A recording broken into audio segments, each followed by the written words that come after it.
If you're feeling overwhelmed, you're not alone. This is your daily companion where faith meets everyday life. Take a deep breath, and let's begin. There are moments in life when obedience feels like a risk, when the call of God shows up without guarantees, only trust. Esther knew that moment well. She wasn't just a queen with a crown.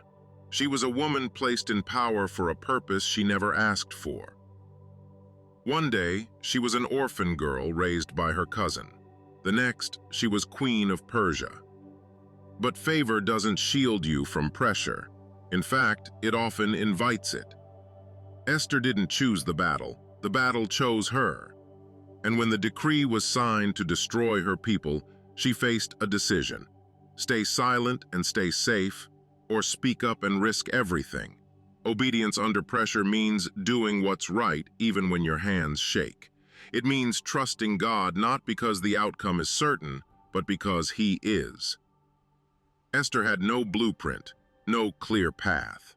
What she had was a burden, and a question from Mordecai that still echoes through generations. Who knows but that you have come to the kingdom for such a time as this? That wasn't just encouragement, it was a challenge. A reminder that purpose often hides behind discomfort. So she fasted, she prayed, and then she stepped in, not with certainty, but with courage. She approached the king, knowing it could cost her life. "Go, gather all the Jews, and fast for me," she said, because when your obedience is driven by faith, fear doesn't get the final word. Esther's act didn't just save lives, it shifted history. Because one woman said yes to God over comfort, a nation was preserved. That's what obedience carries. It may look small from the outside, but in the unseen realm, it moves heaven. Sometimes pressure isn't proof you're off track. It's confirmation that you're right where God needs you. The enemy doesn't fight what isn't a threat. So if you're feeling the weight, maybe it's because your life carries more impact than you realize.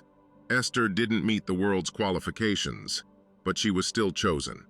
And that's what obedience under pressure demands. Not perfection, just surrender. Trust in the Lord with all your heart, and lean not on your own understanding. That's where real strength begins. God isn't looking for the loudest voice. He's looking for the willing one.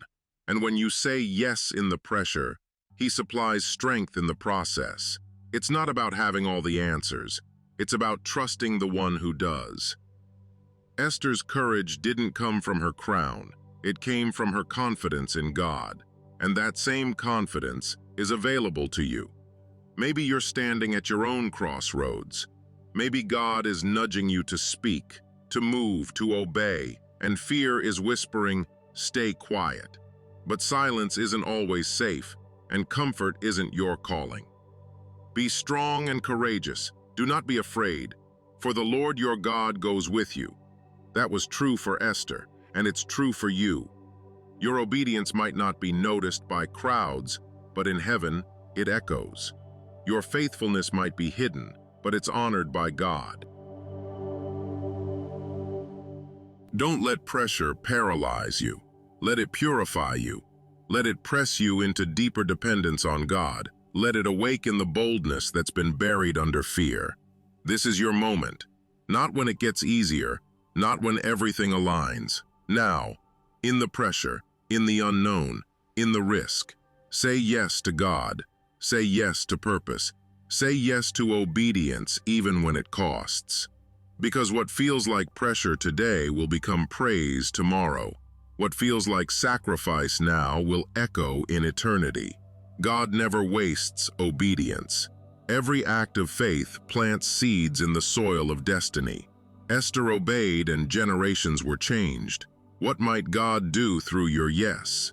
You don't need to see the full path. Just take the next step. Obedience is rarely loud, but it is always powerful. And when you move in obedience, heaven moves with you. You are not alone in the pressure. The same God who stood with Esther stands with you now. Don't shrink back. Don't second guess. Don't delay. Step forward, even if your voice shakes, even if your hands tremble. That's the kind of obedience God honors, the kind that trusts even in the fire, the kind that says, "If I perish, but I will not stay silent." Esther 4:16. That's the obedience that breaks chains, shifts atmospheres, and fulfills purpose. There is power in your yes. There is breakthrough in your obedience. Esther said yes, and history was rewritten. You can do the same. If this message stirred something in you, don't keep it to yourself. Share it with someone who needs a reminder that obedience is the doorway to destiny. And if you haven't already, subscribe so you don't miss another word of encouragement. We release new videos every Monday, Wednesday, and Sunday. Until next time, keep walking in purpose, even under pressure. You are not alone. God is with you, and your yes still matters.